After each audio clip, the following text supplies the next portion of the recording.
High Commander Thiessen stood on the bridge of his flagship, the Eternal Dominion, and watched the stars through the crystalline viewport that wrapped around the command deck like a crown of light. For 3,000 years, the HFY Dominion had ruled the Orion Spur with absolute power. And Thiessen had spent his entire life believing that this was the natural order of things, that his species was meant to command, and others were meant to obey the HFY. Were tall beings with 4 arms and skin that shifted colors based on their emotions. And right now Thiessen's scales flickered between proud gold and angry red as he read the report on his display screen. Humans had entered Dominion space. He had never seen a human before, but the intelligence files described them as small, soft creatures, with only 2 arms and fragile bodies that could be broken with minimal effort. And the images showed pale or brown skin that did not change color, and faces that seemed to display emotions far too openly. Their ships were equally unimpressive, moxie vessels made of simple metals that looked like cargo transports rather than anything meant for space travel. And Thiessen could not understand why these creatures thought they could simply fly into his territory. Without permission, his second-in-command, a younger officer named Kethen, approached with his mandibles clicking nervously. "High Commander, the human vessels have not responded to our warnings, and they appear to be establishing some kind of settlement on the 4th moon of Varix Prime." Thiessen turned to face his officer, his scales now burning a deep crimson that made Kethen step back in fear. "They ignore us because they do not understand who we are," Thiessen said, his voice carrying across the silent bridge where every officer had stopped working to listen. "They will learn." He walked to the center of the command platform and activated the galaxy-wide broadcast system, a technology that the Dominion had purchased at great expense from the mysterious forge worlds of the Mechanist Collective. And he prepared to deliver a message that would be heard across 100 star systems. "Attention, creatures who call themselves human," he began, his voice amplified and translated into every known language. "You have entered the sovereign territory of the HFY Dominion without permission, and you have exactly 1 standard cycle to remove yourselves from our space." He paused, enjoying the moment, knowing that billions of beings across the galaxy were listening. "If you do not comply, we will remove you ourselves, and I promise you that the removal will not be gentle. For the HFY do not show mercy to those who insult our honor." He was about to end the transmission when a reply came through, a female voice speaking in a language that the translation systems quickly converted to HFY standard. "This is Ambassador Sarah Chun of the Terran Refugee Fleet, and I am responding to your declaration." Thiessen smiled, if his alien face could be said to smile, and he gestured for his crew to ensure the entire galaxy could hear this exchange. "Speak then, Ambassador, and let everyone hear the words of the doomed." The human woman's voice was calm, almost casual, as if she was discussing the weather rather than the extinction of her species. "High Commander, before you commit to this course of action, I would strongly suggest you check the serial numbers on your ships." Desan's scales flickered with confusion, a pale blue washing over the red. What nonsense is this? The crystalline dreadnoughts, the quantum shields, the targeting systems that can hit a moving vessel from 3 light seconds away. The ambassador continued, "All purchased from the Mechanist Collective." "Correct. The collective builds the finest warships in the galaxy," Thiessen replied proudly. "We spent the wealth of 12 conquered worlds to acquire our fleet, and no species in the Orion Spur can match our firepower." "I am sure you did spend quite a lot," the ambassador said, and something in her tone made Thiessen uneasy, though he could not say why. "I am just suggesting, as a courtesy, that you look into where those ships actually came from before you start a war. You cannot win." Thiessen cut the transmission with an angry gesture, his scales now a furious purple that made his officers look away in fear. "The desperate lies of a dying species," he announced to his bridge crew. "They know they cannot fight us, so they try to confuse us with meaningless words." Kethen approached again, his own scales pale with uncertainty. High Commander, should we perhaps investigate her claims, just to be certain? There is nothing to investigate. Thiessen snapped. The Mechanist Collective has supplied weapons to the Dominion for 200 years. Ever since they first appeared in the galaxy with their advanced technology, and they have never given us reason to doubt their loyalty. But sir, no one has ever actually seen a member of the Collective, Cathan said quietly. They communicate only through drones and encrypted messages. And we do not even know what species they are. Thiessen waved one of his 4 hands dismissively. They are reclusive, that is all, and many advanced species prefer to avoid the politics of lesser beings. But their technology works, their ships are magnificent, and that is all that matters. He turned back to the viewport, watching the distant stars that he believed belonged to his people by right of conquest. Prepare the 7th Fleet, for we will jump to the human system in 3 cycles and show these soft creatures what happens to those who defy the Dominion.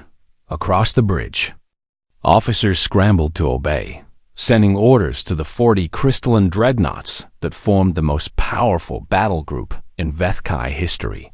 And none of them noticed the tiny flicker in their computer systems.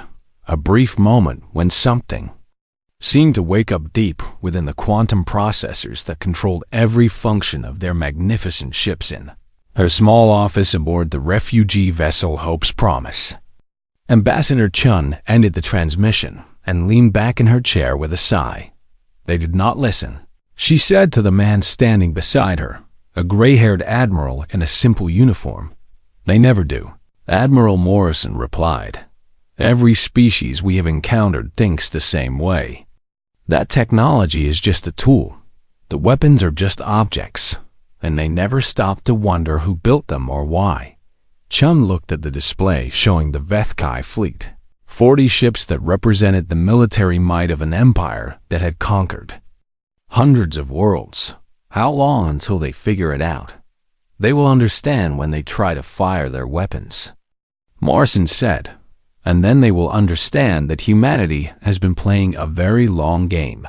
A game that started 200 years ago when the rest of the galaxy thought we were dead. He placed a hand on her shoulder, his expression kind but tired. "Get some rest, Ambassador, for you will have a lot of negotiating to do very soon. And the Vethkai are going to be very confused and very angry when they realize the truth." Chum nodded and watched the stars through her own viewport, stars that humanity had nearly lost forever. And she wondered if the Vethkai would choose wisdom or destruction when they finally learned who had built their precious battle fleet. The 7th Fleet emerged from hyperspace in perfect formation. 40 crystalline dreadnoughts arranged in the classic Vethkai attack pattern known as the Crushing Fist. And High Commander Thiessen felt his scales glow with pride as he surveyed his magnificent Armada. Each ship was a masterpiece of engineering, with hulls made from a crystalline alloy that could absorb and redirect energy weapons, shields that could withstand the heat of a star, and weapons capable of cracking a planet down to its core. The humans did not stand a chance. "Report," Thiessen commanded.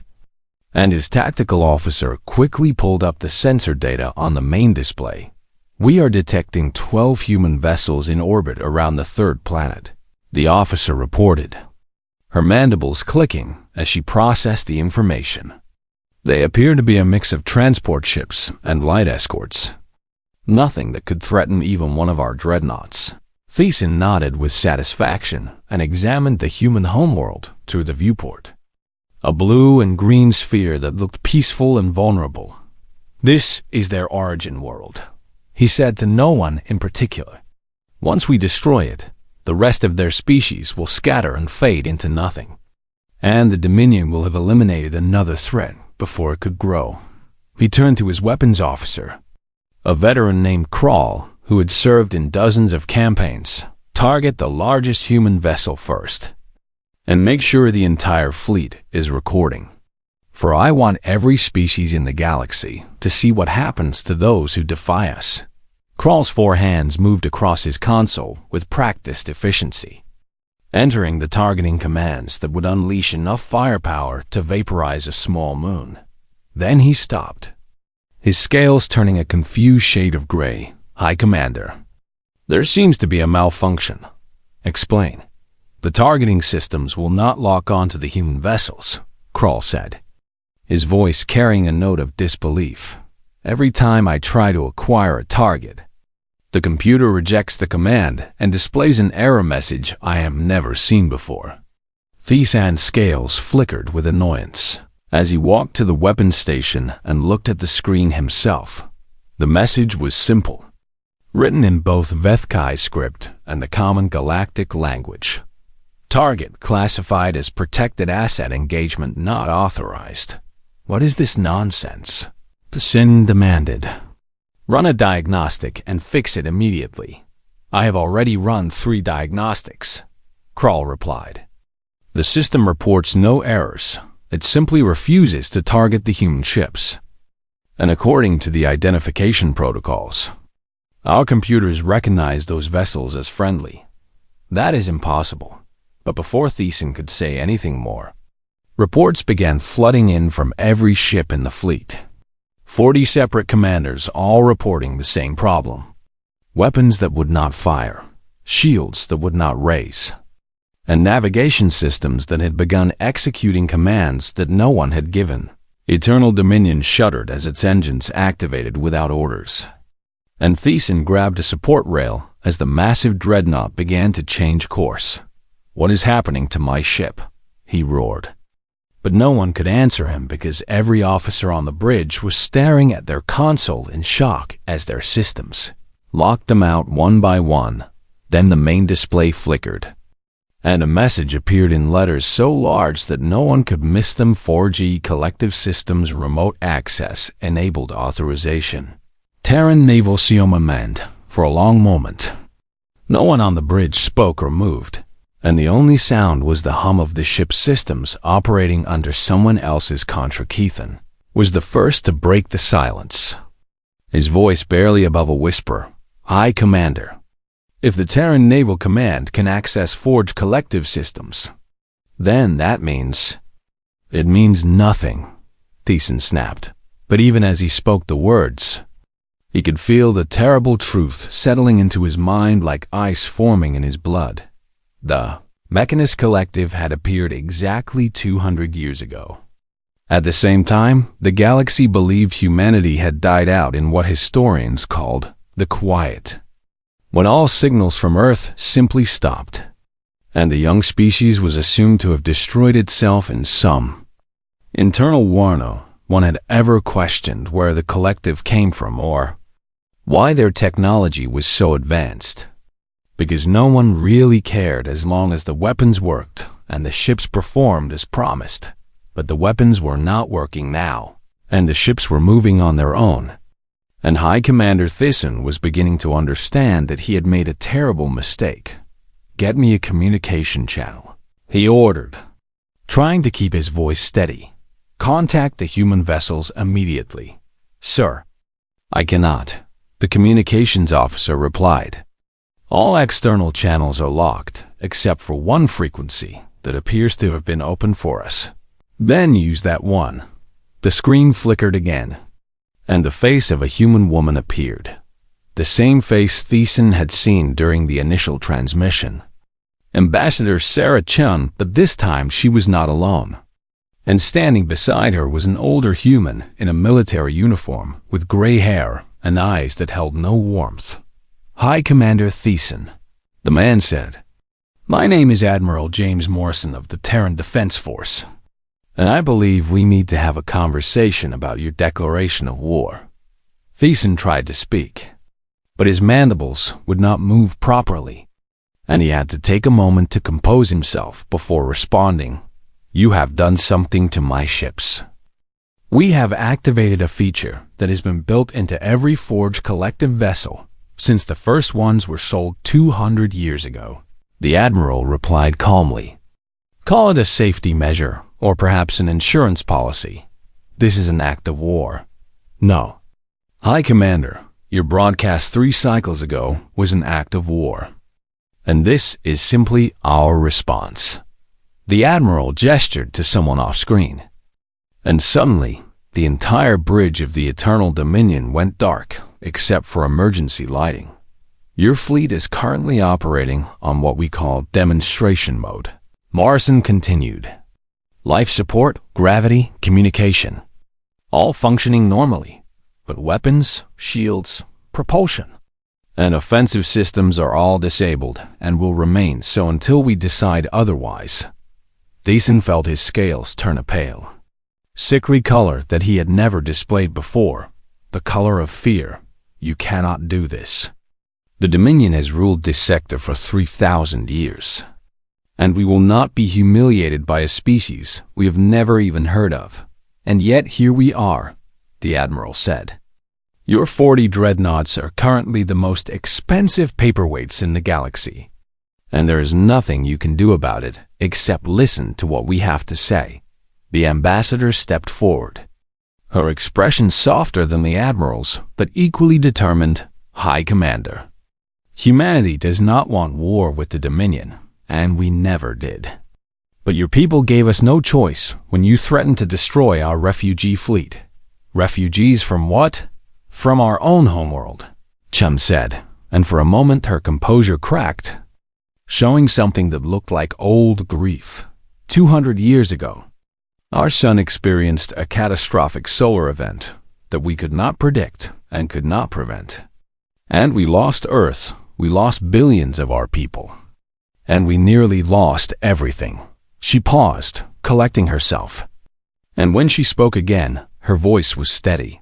"The survivors scattered across the galaxy, hiding, rebuilding, and swearing that we would never be vulnerable again. And we created the Mechanist Collective as a way to ensure our survival." "You sold us weapons," Thiessen said, understanding finally dawning in his mind. "You sold weapons to every aggressive species in the galaxy. We sold warships with backdoors that only we can access," the Admiral corrected. "We sold power with strings attached. And now every major military force in the Orion Spur is equipped with technology that will not work against humanity." Thiessen looked around his darkened bridge at his officers who were watching him with fear and confusion. And he realized that his perfect fleet, his crushing fist, was nothing more than a collection of beautiful traps that he had paid for with the wealth of his empire. "What do you want?" he asked finally, and the words tasted like defeat on his tongue. "We want to talk," Ambassador Chun said, "and we want you to listen. Because the next step in this conversation will determine whether the Dominion survives or falls, and I sincerely hope you choose wisely." On the throne world of the Vethkai Dominion, chaos had consumed the ruling council, the Great Chamber, where emperors had been crowned and wars had been declared for 3,000 years, was now filled with the sounds of panicked voices and angry accusations as the most powerful leaders in the empire tried to understand how everything had gone so wrong. So quickly, Councillor Marin stood apart from the chaos, her scales a calm blue that hid the storm of thoughts raging in her mind, and she watched her fellow leaders argue and blame each other while servants scurried about with reports that no one wanted to read. The Seventh Fleet had gone dark 12 hours ago, and the only information they had received was a brief message from High Commander Thiessen stating that his ships had been compromised by an unknown enemy, technology unknown. Marin thought bitterly. Except it was not unknown at all. It was simply technology that no one had bothered to question or investigate because it had always worked exactly as promised. She turned to her personal assistant, a young male named Fen, who had served her family for decades. "Bring me everything we have on the Mechanist Collective," she ordered quietly. "Every record, every communication, every contract we have ever signed with them. Counselor, that will take time to compile. Then start now. Because I suspect the answers we need are buried in those files. And we should have looked for them 200 years ago." Across the chamber, the High Counselor, an ancient Vethkai named Varon, who had led the Dominion for over a century, finally managed to silence the arguing voices with a gesture of his four withered arms. "Enough," he commanded, his voice still carrying the power that had intimidated generations of politicians and generals. "Fighting among ourselves will not bring back our fleet or explain what has happened. So I want facts, not speculation." The Minister of Intelligence, a nervous female named Theska, stepped forward with a datapad clutched in her trembling hands. "High Counselor, we have confirmed that the human transmission was accurate, and the forged collective systems in our fleet have been accessed remotely by someone claiming to be the Terran Naval Command." "Terran," Voron repeated. "That is a human word for their homeworld, is it not?" "Yes, High Counselor, it refers to Earth, the planet that humanity supposedly abandoned 200 years ago when their sun became unstable." Supposedly, Voron leaned forward on his throne, his old eyes sharp despite his age. "You use that word carefully, Minister, because I am no longer certain that the official history is accurate," Theska admitted, her scales flickering with shame. "We always assumed that humanity died out during the quiet, when their signals stopped and their colonies went silent, but we never actually investigated." "Why would we?" another counselor interrupted, a military commander named Bresh, who had built his career on conquering weaker species. They were a primitive species barely capable of interstellar travel, and they posed no threat to anyone. And yet they seem to have taken control of our most advanced warships, Marin said, stepping forward to join the conversation, "which suggests that we may have underestimated them rather severely." Varn gestured for her to continue, and Marin activated a holographic display showing a timeline she had been constructing in her mind. The Mechanist Collective appeared exactly 200 years ago, at the same time humanity supposedly died out, she said, highlighting the dates. "They arrived in the galaxy with technology far more advanced than anything we had seen before, offering to sell weapons and ships to any species that could pay their price. We were among their first customers," Theska added, checking her records. "The Dominion purchased our first forged dreadnoughts 193 years ago, and we have continued to buy from them ever since, as every major power in the galaxy," Marin continued. "The Kethrani Federation, the Vorthan Empire, the Zealot Consortium, all of them use forged collective technology in their military vessels." Bresh made a dismissive sound with his mandibles. "You are suggesting that humans are the Mechanist Collective. But that is absurd, because the Collective's technology is centuries ahead of anything humanity was capable of producing. 200 years is a long time," Marin replied. "Long enough for a desperate species to make remarkable advances, especially if they were motivated by survival."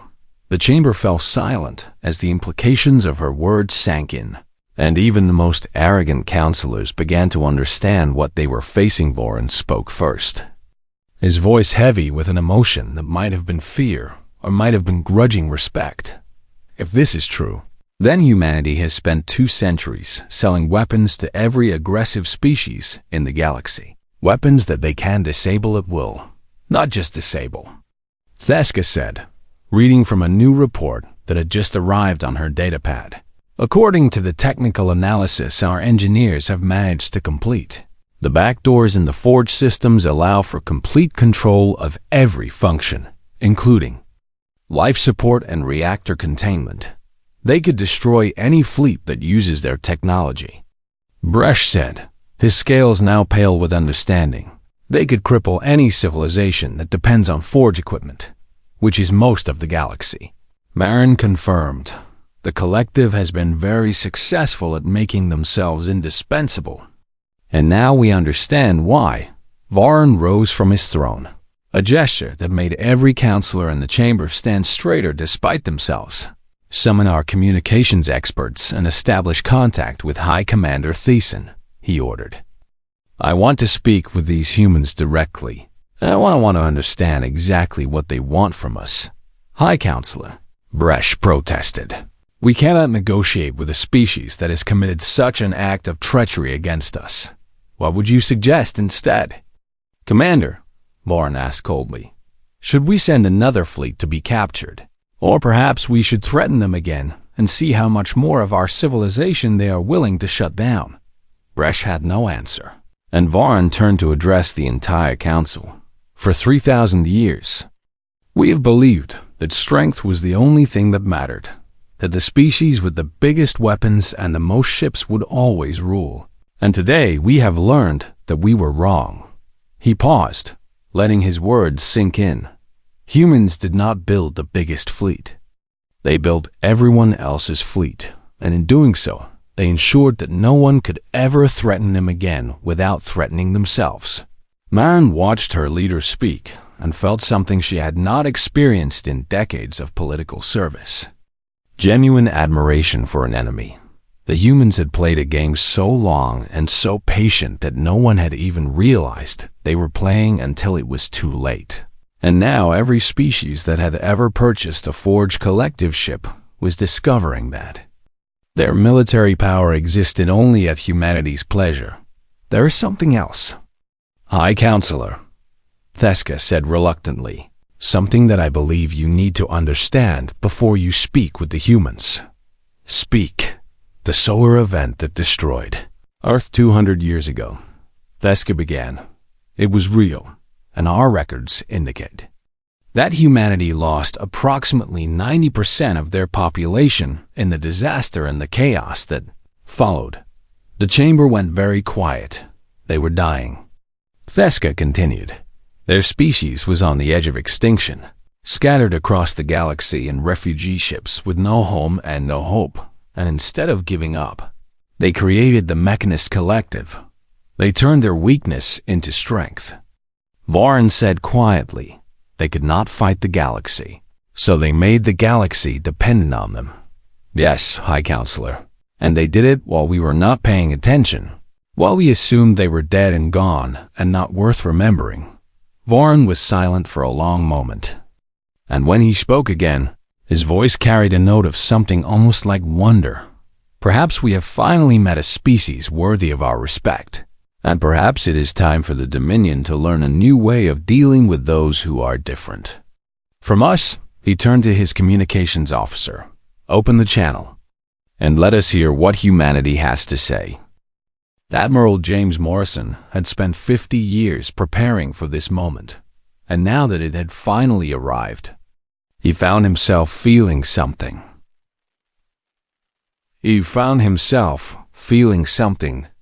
He had not expected to feel. He felt tired. The command center of the Terran flagship. Persistence was quiet except for the soft hum of computers and the occasional whisper of officers monitoring their stations. And Morrison stood before the main display screen, waiting for the connection to establish with the Vethkai Homeworld Ambassador Chun stood beside him, her diplomatic uniform crisp and her expression carefully neutral. But Morrison had known her long enough to see the tension in her shoulders and the slight tremor in her hands. Are you ready for this? He asked quietly. I have been ready for 20 years, she replied. Ever since I joined the diplomatic corps and learned the truth about what we have been doing. I have been waiting for the day when we would finally reveal ourselves to the galaxy. And now that day is here. Yes. And I find myself wondering if we made the right choice. If there was another way, we could have survived without building ourselves into the foundations of everyone else's military power. Morrison shook his head slowly. We considered every option, Sarah, and this was the only one that guaranteed our survival. Because we learned the hard way that the galaxy does not show mercy to the weak. Before Chun could respond, the display flickered and the face of High Counselor Varun appeared. Ancient and weathered, but still projecting the authority of a leader who had ruled an empire for over a century. Beside him stood Counselor Mirren, whose calm blue scales suggested an intelligence that Morrison found more concerning than Varan's obvious power. I am High Counselor Varn of the Vethkai Dominion, the old alien began, and I believe you have something to say to us. Morrison stepped forward and inclined his head in a gesture of respect that had been carefully researched by his Cultural Advisors, High Counselor. I am Admiral James Morrison, and I appreciate you agreeing to speak with us despite the circumstances. The circumstances being that you have taken control of our fleet and demonstrated that our entire military exists at your pleasure. Lauren replied, his voice dry but not hostile. Yes. That would be an accurate summary of the circumstances. Then let us dispense with diplomatic pleasantries and speak plainly. Admiral, because my people are frightened and angry, and I need to know what humanity wants from the Dominion. Morrison nodded and activated a holographic display that showed the Veth Kai home system and the surrounding space. The humans who entered your territory 3 weeks ago are refugees from a failed colony in the Kepler sector, he began. Their settlement was struck by an asteroid impact that destroyed their primary habitat, and they had nowhere else to go, so they came to our space without permission. They came to the nearest habitable region, which happened to be under Dominion control, and they sent diplomatic requests through proper channels before entering your territory. Counselor Marin spoke for the first time, a voice thoughtful. We received no such requests. They were intercepted and deleted by your border security forces, Chum said, pulling up a record of communications logs, standard procedure for any message from an unknown species. According to your own regulations, Varan's scales flickered with what might have been embarrassment, a policy that I suspect will be reviewed after today. But that does not explain why you have taken such extreme measures against us, because your High Commander declared war on our people and threatened to exterminate them. Morrison replied simply, and we could not allow that to happen. So this is about protecting your refugees. This is about protecting all of humanity, Morrison said, and his voice hardened as he spoke. 200 years ago, our homeworld died, and we lost everything we had built and most of the people we loved. He paused, letting the weight of those words fill the silence. The survivors scattered across the galaxy, hiding in asteroid fields and abandoned stations, scraping together enough resources to survive another day. And we learned something during those dark years that we have never forgotten. What did you learn? Warren asked. We learned that the galaxy is not kind to species that cannot defend themselves. And we learned that no matter how peaceful our intentions, there would always be someone stronger who would see us as prey. Chun stepped forward to continue. So we made a choice, High Counselor, and we decided that instead of trying to build a fleet that could fight everyone, we would build the fleets that everyone else uses. The Mechanist Collective, Marin said. And it was not a question. Yes, we became the arms dealers of the galaxy, and we sold weapons to every species that wanted them. Kethrani and Vorthan and Zelik and dozens of others, and into every ship we built. We installed systems that answered to us. Vorin leaned back in his throne, his ancient eyes studying the humans on his screen with an expression that was difficult to read. You have made yourselves untouchable, because any species that attacks you risks having their own weapons turned against them. More than that, Morrison said, we have made ourselves essential, because the technology we provide is not just weapons. It is power generation and medical systems and agricultural management, and 1,000 other things that civilizations depend on. You could cripple any species that threatens you. Yes, and we could do it without firing a single shot. The chamber on both ends of the connection was silent for a long moment, and then Varan spoke again, his voice carrying a note of something that might have been admiration or might have been fear. This is the most brilliant and terrifying strategy I have ever encountered, and I find myself uncertain whether to praise you or condemn you. We did not want this, Chun said, and her voice carried genuine emotion. We did not want to build a galaxy where our survival depends on everyone else's vulnerability. But we saw no other choice. There is always a choice, Varan replied. Not for us, High Counselor. Not after we watched our world burn and our people die while the galaxy looked the other way. Morrison stepped forward again, his expression softening slightly. But we did not contact you today to discuss philosophy. We contacted you to present an offer or an ultimatum, both, if I am being honest. He activated another display showing the Dominion's territory and highlighting several worlds on the outer edges. The Dominion controls 17 habitable worlds that are currently uninhabited, held in reserve for future expansion that your population growth suggests will not be needed for at least 500 years. You want us to give you those worlds. We want you to give our refugees a home. 3 worlds where they can rebuild their lives and establish permanent settlements. Loran's scales flickered with anger, and if we refuse, then we will begin systematically deactivating Forge collective systems throughout your civilization. Morrison said calmly, starting with your military and moving on to your infrastructure. Your hospitals, your food production, everything that depends on our technology, that would kill millions of our people. Yes, it would. And that is why I am sincerely hoping you will accept our offer instead. Chun spoke again, her voice gentle but firm. High Counselor, we do not want to be your enemies.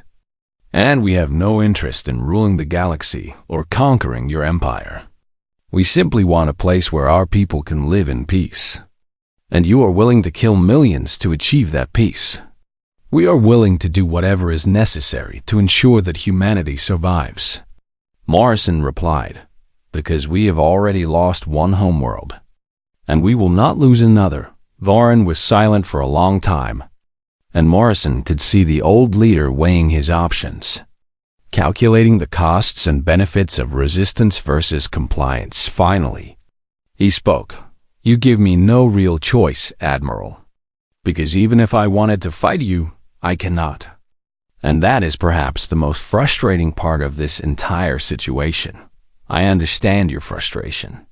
High Counselor, no, I do not think you do. Because for 3,000 years, the Dominion has been the strongest power in this region of space. And today I have learned that our strength was always an illusion. He straightened in his throne, and when he spoke again, his voice carried the weight of a decision that would change his empire forever. The Dominion will accept your terms, Admiral Morrison, and we will provide 3 worlds for your refugees. But I want something in return. Name it. I want your word that this will be a partnership, not a subjugation, that humanity will treat us as equals rather than conquered subjects. Morrison looked at Chun, who nodded slightly, and then he turned back to the screen. You have my word, High Counselor, because humanity has no interest in creating another empire like the ones that ignored us when we were dying. We only want to survive and to build a future where we never have to be afraid again. Varan's scales shifted to a color that Morrison's advisors had told him indicated acceptance. Then we have an agreement, Admiral, and may the stars witness that the Vethkai Dominion and the people of Earth have chosen peace over war. Morrison felt some of the tension leave his shoulders, and for the first time in 50 years, he allowed himself to believe that maybe, just maybe, humanity's long struggle for survival might finally be coming to an end. Thank you, High Counselor, and I promise you that you will not regret this decision. 6 months had passed since the day the Vethkai Dominion learned the truth about who had built their battle fleet, and the galaxy was still trying to understand what it meant for their future on the world now called New Hope. The first human colony established under the Orion Accords was beginning to take shape, and Ambassador Sarah Chun stood on a hillside overlooking the construction site where thousands of workers were building the foundations of a new civilization. The planet was beautiful, with purple skies and silver oceans and forests of trees that glowed faintly at night. And Chun found herself wondering if this was what Earth had looked like before the catastrophe that had forced humanity to flee. You seem lost in thought. a voice said from behind her. And she turned to find Counselor Marin approaching with her characteristic calm blue scales. "I was thinking about home," Chun admitted. "About the world we lost and the worlds we have found." Marin stood beside her and looked out at the construction site, where humans and Vethkai were working side by side for the first time in either species' history. It is strange to see our peoples cooperating after so many centuries of the Dominion treating outsiders as threats to be eliminated. Change is always strange at first, but it becomes normal eventually. Is that human wisdom? It is the wisdom of a species that has had to change everything about itself just to survive. Below them, a group of human children were playing with young Vethkai, chasing each other across a meadow without any awareness of the political tensions that had nearly led to war between their peoples. And Chun felt a warmth in her chest that she had not experienced in decades. They do not see enemies when they look at each other, Marin observed. They only see playmates. Children rarely inherit their parents' prejudices unless we teach them to. Then perhaps we should stop teaching. Chun smiled, a genuine expression that surprised her with its ease. Perhaps we should. Across the galaxy, the news of the Orion Accords had spread like wildfire, and every species that had ever purchased technology from the Mechanist Collective was now confronting the same uncomfortable truth that the Dominion had faced. The Kethrani Federation had demanded an emergency session of their parliament, where leaders argued for days about whether to view humanity as a threat or an opportunity, and eventually settled on a cautious request for diplomatic relations. The Vorthan Empire had initially threatened retaliation, launching a dozen ships toward human space before realizing that every single vessel in their fleet was equipped with Forge Collective systems and therefore completely useless as weapons against their intended target, the Zealot Consortium, always the most pragmatic of the major powers, had simply sent a message asking what humanity wanted and what they would have to pay to get it. Admiral Morrison had answered each species in turn, delivering the same message he had given to the Dominion. Humanity wanted peace, wanted a place to exist without fear, and would use its technological leverage only to defend itself against aggressions. Some species had accepted immediately, recognizing that they had no other choice and deciding to make the best of the situation. Others had struggled with wounded pride and wounded economies, forced to acknowledge that their military might had always been borrowed and could be taken away at any momenta.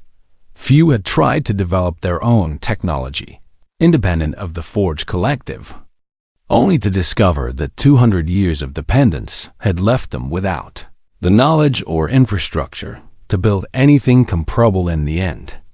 Most of the galaxy chose cooperation because the alternative was too terrible to contemplate.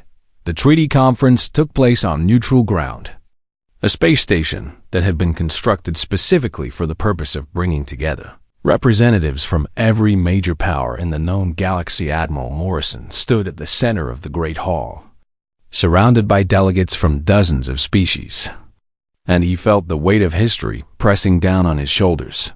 200 years ago, he began, his voice amplified to reach every corner of the chamber. Humanity faced extinction, and we survived not through strength of arms but through cunning and patience and an absolute determination to never be vulnerable again. He paused, looking at the assembled faces, some familiar and some strange, some hostile and some curious. We built the weapons that you use to threaten each other, and we built the systems that keep your civilizations running, and we did it because we had no other choice. A murmur ran through the crowd, and Morrison raised his hand for silence. But today, I am here to tell you that the era of secrets is over, and the era of partnership is beginning. He activated a holographic display showing a network of connections spreading across the galaxy. Humanity is not interested in ruling anyone, and we never were. We only wanted to survive. And now that we have achieved that goal, we are ready to become true members of the galactic community. Ambassador Chun stepped forward to continue. The technology we have developed over the past 2 centuries will be shared openly with any species that signs the Galactic Cooperation Treaty. And in exchange, we ask only for recognition of our right to exist and a commitment to resolving disputes through negotiation rather than force. And if we refuse, a Vorthan delegate called out, his voice hostile despite his presence at the conference, then your military systems will continue to be subject to our override capabilities. Morrison replied calmly, but we would prefer cooperation to coercion. And we believe that most of you would prefer it as well. High Councilor Voran rose from his seat, his ancient scales displaying a pattern of colors that Chun had learned to recognize as formal approval. The Vethkai Dominion was the first to learn the truth about human technology, and we were the first to sign the treaty. And I can tell you from experience that the humans have kept every promise they made to us. He turned to address the other delegates directly. Our peoples are building colonies together, trading goods and knowledge, and learning that we have more in common than we ever imagined. And I encourage all of you to consider whether fear of human power is worth sacrificing the benefits of human friendship. The chamber erupted in conversation, delegates huddling with their advisors and sending messages back to their homeworlds. And Chun watched as the future of the galaxy was debated and decided in 1,000 small negotiations, happening simultaneously. Do you think they will accept? She asked Morrison quietly. Most of them will, because they have no better option, and the few who refuse will eventually come around when they see the benefits their neighbors are enjoying. And what happens then? What does humanity do when we are no longer fighting for survival? Morrison smiled, a rare expression that softened his weathered face. Then we start living, Sarah. Truly living for the first time in 200 years. 1 year later, Ambassador Chun stood on the observation deck of the diplomatic station, watching ships from 12 different species pass by on their way to trade ports and colonies and 100 other destinations. The galaxy had changed in ways that no one could have predicted. And humanity had changed along with it. The Forge Collective still existed, but now it operated openly as a human enterprise, selling technology to anyone who wanted it and maintaining the infrastructure that kept civilizations running. The back doors remained in place, a reminder that humanity would never again allow itself to be threatened with extinction. But they had not been activated since the signing of the treaty. Young humans were growing up on worlds that their grandparents had never dreamed of, learning languages and customs from species that their great-grandparents had never known existed, and forming friendships that crossed the boundaries of biology and history. And somewhere in the vast network of stations and colonies and ships that humanity now called home, a new generation was being born. Children who would never know the fear and desperation that had driven their ancestors to become the secret masters of galactic technology. Chun thought about all the sacrifices that had been made to reach this moment, all the lies and manipulations and moral compromises that had been necessary to ensure humanity's survival. And she wondered if it had been worth it. Then she looked out at the stars, at the ships carrying humans and aliens toward futures they would build together. And she knew the answer. It had been worth everything, because humanity had not just survived. They had transformed their weakness into strength, their desperation into determination, and their loneliness into connection with a galaxy that had once ignored them. And now, finally, they were home. Admiral Morrison joined her at the viewport, his gray hair now white with age, but his eyes still sharp with the intelligence that had guided humanity through its darkest hours. The reports from New Hope are encouraging, he said. The first generation of children born on the colony are thriving, and the Vethkai who live there say they have never seen a more determined group of beings. That is because they are human, Chun replied. And humans do not know how to give up. Morrison nodded. Watching a Kethrani passenger liner pass by alongside a human cargo vessel. Do you think the galaxy will ever truly trust us? I think trust is earned over generations. Not years, but I also think we have made a good start. She turned to face him. This old soldier who had spent his entire life preparing for a war that had ended with a treaty instead of a battle. Thank you, James, for everything you have done. I did what was necessary. Nothing more.